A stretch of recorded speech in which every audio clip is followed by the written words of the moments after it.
Banyak orang yang lupa, banyak orang yang nggak paham, banyak orang nggak ngerti. Di zaman Nabi Muhammad SAW ada sahabat namanya Jabir bin Abdullah radhiyallahu ta'ala anhu.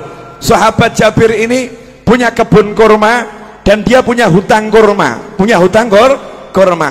Masalahnya utangnya sama Yahudi yang benci Nabi, benci Islam.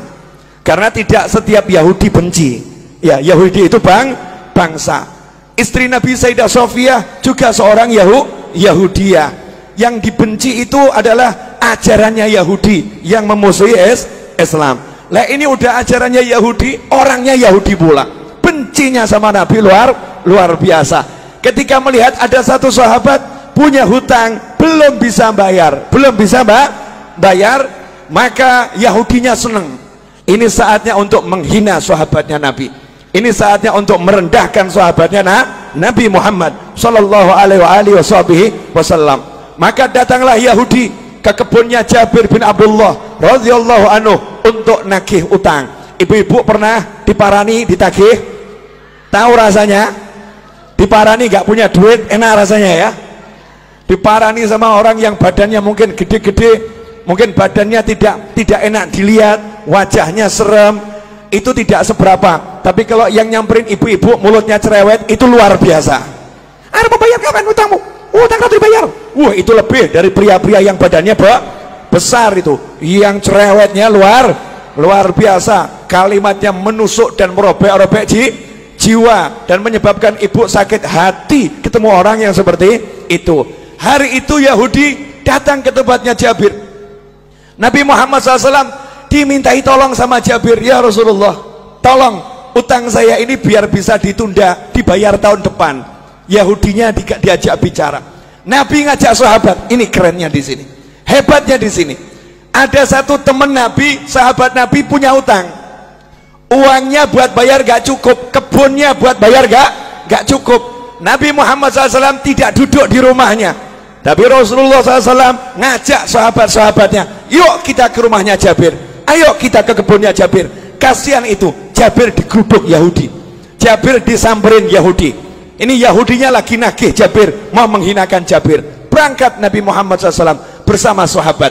Kemudian Rasul sendiri yang ngajak ngomong bicara si Yahudi. Artinya Nabi SAW tokoh masyarakat, Rasul punya jabatan, punya kedudukan, mau membela orang yang ditagih hutang, mau membela orang yang terlilit hutang. Saat itu Nabi belum punya duit, karena Nabi kalau punya duit tekno didum langsung, dibagi-bagi langsung habis. Apa sabda Nabi buat orang yang terlilit hutang? Kadang ini mubalih nggak paham, kemudian menyebutkan hadis yang seakan-akan orang meninggal punya hutang itu sengsara. Salah. Dulu Nabi Muhammad SAW bersabda, siapa yang meninggal punya hutang, saya tidak akan sholatkan jenazahnya.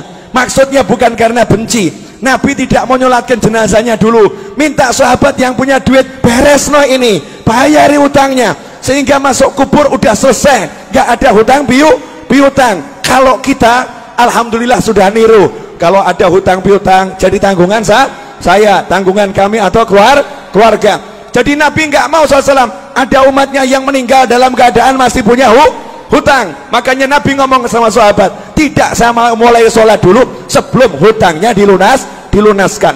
Tapi begitu Nabi punya hutang, apa sabda Nabi Muhammad SAW? Siapa yang meninggal punya hutang, Nabi punya uang ya, siapa yang meninggal punya hutang, saya yang bayar hutangnya, saya yang lunaskan uangnya. Kalau dia nggak punya hutang, biar uangnya milik ahli warisnya. Kalau punya hutang, aku yang bereskan. Mana konglomerat sekarang yang berani ngomong begitu? Mana saudara yang berani ngomong begitu? Mana umat Islam yang berani ngomong begitu untuk orang yang tinggal di satu kampungnya? Yang di kampung ini yang punya hutang, kalau meninggal aku yang melunaskan. Mana yang seperti itu? Nabi Muhammad SAW bangkit membela sahabatnya, diajak ke rumah Jabir. Sampai di situ Nabi ngomong langsung sama yang namanya Yahudi. Yahudi, gini aja, kalau boleh pembayarannya ditunda, diundur, kasih perpanjangan waktu. Yahudinya ngomong, ya Abul Qasim, wahai Abul Qasim, julukan Nabi Muhammad SAW, wahai Abul Qasim, tidak bisa, hari ini juga harus dibayar. Bu, kalau jenengan ditagih utang 5 miliar, hari ini harus dibayar. Ngeluh atau enggak ngeluh? Ngeluh ya. Punya uang cuman 100.000, tagihannya 5 miliar. Pusing atau enggak pusing? Pusing. Lah ini Nabi Muhammad SAW datang, kasusnya begitu. Kebun kurma ini buahnya cuman sedikit, hutangnya bertonton. Jadi enggak mungkin bisa dibayar. Maka Nabi mengatakan kepada Yahudinya, tunggu sebentar. Kemudian Jabir bawa kurma sedikit. Bawa kurma sedikit, disuguhkan Nabi Muhammad SAW. Itu adabnya sahabat. Kedatangan Nabi, sepunyanya apa ya disuguhkan. Ini ya Rasulullah, kurma muda disuguhkan. Setelah itu Nabi Muhammad SAW ngelilingi kebun kurmanya Jabir. Kebun kurmanya dikelilingi, dilihat, muter. Dilihat muter, ya memang gak cukup. Jumlahnya buah kurma itu gak mungkin cukup untuk bayar. Maka Nabi SAW kemudian tanya sama Jabir, di mana biasanya kamu duduk-duduk di kebun kurma ini? Tempat yang biasa kamu gunakan untuk nongkrong. Kalau bahasa kita, gazebonya di mana? Ya, gazebonya di mana? Rasulullah tanya, di mana itu? Di sini ya Rasulullah. Saya biasa berteduh di sini. Ya udah, saya tak tidur sebentar. Bayangkan ini, ditagih utang sama Yahudi, ditinggal tidur sama Nabi. Tiruan. Maksudnya apa? Utang gak usah dipikirin. Utang gak usah dipikirin. Yang nagih di depan ini ya, nggak dipikirin, tinggal tidur Nabi Muhammad SAW. Ini nanti bisa dicek di Syarah Fathul Bari, Syarah Bukhari ya, juga di kitab-kitab Syarah Bukhari yang lain. Tidur Nabi SAW, kemudian bangun, datangi lagi Yahudinya, karena masih maksa harus dibayar hari itu juga. Rasul berkata, gimana, bisa ndak ditunda dulu pembayarannya, kasih perpanjangan? Tidak bisa, harus hari ini. Ya sudah, Nabi SAW keliling lagi, tawaf, ngelilingi kebun kurma, ditawafi. Setelah selesai ditawafi, Nabi bilang sama Jabir, Jabir, sudah sekarang kamu panen tuh kurmanya, bayarkan. Panen, bayarkan. Saya tidur dulu. Nabi tidur lagi. Asik ya, tidur. Bangun tidur, Nabi nanya sama Jabir, gimana? Udah beres? Beres ya Rasulullah. Itu hutangnya kurma lunas semua. Bahkan ini kurma saya nggak berkurang. Panennya lebih banyak dari panen bertahun-tahun ini. Ini nggak masuk akal ya Rasulullah. Disitulah Nabi bersabda, Ashhadu anni Rasulullah. Aku bersaksi, aku adalah Rasulullah. Kalau bahasa kita, saya Nabi, saya Rasul. Rasulullah bangga dengan kerasulannya. Aku bersaksi, aku adalah Rasulullah. Sallu ala Nabi. Allahumma shalli wa sallim alaih. Pelajarannya apa? Pelajarannya banyak, tapi saya mau garis bawahi satu. Lah kamu kalau ada masalah, nabimu mbok buang. Kamu punya masalah, nabimu kamu singkirkan. Kamu punya masalah seperti nggak punya nabi. Sahabat ada masalah, punya nabi. Sahabat ada masalah, tahu punya Rasul. Makanya yang ngomong sama nabinya, ngomong sama Rasulnya. Nah kalau sudah jadi sahabatnya Nabi, jadi temennya Nabi SAW, kalau punya masalah, Nabi selesaikan. Nah kenapa kita sekarang ada masalah nggak selesai-selesai, nggak pernah menjadikan Nabi sebagai teman, nggak pernah menjadikan Nabi sebagai sahabat. Beda dengan para kiai dan habib-habib tempo dulu. Habib dan kiai tempo dulu tuh tidak pernah mengajarkan pakailah pakaian dengan tangan kanan, melepas dengan tangan kiri, gak seperti itu.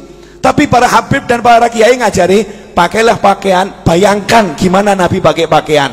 Nabi kalau pakai pakaian tuh kamu bayangkan dulu. Nabi kalau pakai pakaian tangan kanan dulu, kalau melepas tangan kirinya. Rasulullah SAW kalau pakai sandal kaki kanan, kalau melepas kaki kiri. Bukan masalah kanan kirinya, tapi suruh bayangkan nabinya, suruh bayangkan Rasulnya Muhammad Sallallahu Alaihi Wasallam. Nah kalau kita udah seperti itu, jalan kita bayangkan gimana Rasulullah pakai sandal, kemudian jalan kita bayangkan bagaimana Rasulullah berjalan, duduk kita bayangkan bagaimana Rasulullah dulu SAW. Maka kalau kita punya hajat, ada masalah, tinggal ngomong, Kanjeng Nabi pengen beli rumah nggak punya duit, ngomong. Oh. Kamu kira ini semua jadi begini karena saya punya duit? Enggak. Tapi gara-gara saya rajin ngomong, ya Rasulullah, cucumu yang agak nyebelin di Solo ini, banyak dosanya, banyak salahnya, punya utang banyak, punya hajat banyak. Please, mintakan sama Allah, lunaskan. Mintakan sama Allah, selesaikan. Mintakan sama Allah.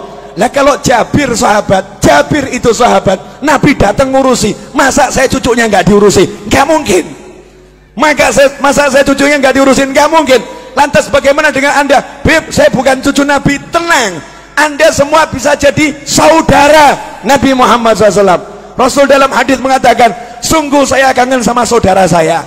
Maka sahabat ngomong, ya Rasulullah, kan kami ada di sini, kami saudaramu, kok dicari? Kenapa? Saya nggak cari kalian, kalian sahabat saya, bukan saudara saya.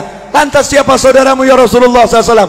Orang-orang yang lahir nanti belum pernah lihat saya, tapi percaya sama saya, iman sama saya, bahkan rela kehilangan harta dan keluarganya demi sekali melihat saya. Itulah saudara-saudara saya. Saya kangen pengen melihat beliau-beliau itu. Bayangkan, Nabi belum pernah ketemu kita, wujud kita belum ada, sudah dikangeni, dikangeni. Lah kalau kita sekarang bisa kangen sama Nabi dengan baca sholawat Barzanji, Maulid Tiba, kemudian Burdah, Simtudurar dan semisalnya, kita sholawatan sama kangen, berarti kita jadi kelompok saudara Nabi Muhammad SAW. Dan saudara sama saudara itu pasti saling membela, pasti saling mendukung. Kalau udah begitu, kamu punya masalah, insya Allah nggak punya masalah. Saya punya masalah, insya Allah nggak punya masalah. Kenapa? Yang turun tangan langsung Nabi Muhammad Sallallahu Alaihi Wasallam, yang menyelesaikan langsung Rasulullah SAW. Nah, biar Rasul mau turun tangan, biar Rasul mau menyelesaikan, saya kasih tip satu, gak usah banyak-banyak. Mau Bu? Wani piro? Ya karena ini urusannya urusan masalah. Banyak orang zaman sekarang kan penuh masalah, bingung solusi. Gampang, ilmunya orang tua. Pegang tasbih, baca nariyah 4.444 kali. Pegang tasbih, baca munjiah 1.000 kali. Solawat, pegang solawat, solawatin masalahmu. Ada orang ngomong, Beb, ini kan urusan dunia, masa solawat dipakai urusan dunia? Loh, kamu tuh masa urusan dunia mau pakai apa kalau nggak pakai takwa? Urusan dunia itu diraih dengan takwa. Kamu punya hajat pengen kabul, harus doa. Doa nggak pakai solawat nggak diterima sama Allah. Sehebat apapun orangnya doa, nggak pakai solawat nggak diterima sama Allah Subhanahu wa Ta'ala. Sehebat apapun orangnya sholat, nggak pakai solawat nggak diterima sholatnya oleh Allah Subhanahu wa Ta'ala. Sehebat apapun orang khutbah Jumat, nggak pakai solawat nggak diterima oleh Allah Subhanahu wa Ta'ala. Kalau hidupmu nggak ada solawat, nggak diterima oleh Allah Subhanahu wa Ta'ala. Dan kalau kamu hanya ingat Allah, nggak mau ingat Nabi Muhammad SAW, Islammu ditolak oleh Allah Subhanahu wa Ta'ala. Sebelum minta apapun, suruh mengedepankan Allah Rasulullah, Allah Rasulullah. Dalam sholawat sudah ada semuanya. Allahumma sholli, Allahumma sholli. Sholawat itu nyebut Allah, nyebut Nabi Muhammad SAW. Nah, setelah kita banyak sholawat, awali doa dengan sholawat, betul? Setelah kita banyak sholawat, baru ngomong, ya Allah, ini loh hajat saya, ini loh masalah saya, selesai. Makanya orang dulu ngajari begitu. Cuman ibu-ibu pokil. Tahu pokil, Bu? Curang. Ya, merekayasa sholawat, kemudian mencurangi sholawat. Nariyah 4.444 kali dibaca berjamaah, satu orang ambil 5 jagung, 10 jagung. Saya nggak bicara fadilah, kalau fadilah luar biasa, fadilahnya luar biasa. Kemudian protes sama kiainya, sama habibnya, sama gurunya, saya udah baca nariyah berjamaah, tapi hajat kok nggak kabul-kabul. Habibnya jawab kabul, cuman kabulnya juga berjamaah, jadi dicicil saudara-saudara. Kabulnya dicicil, diangsur.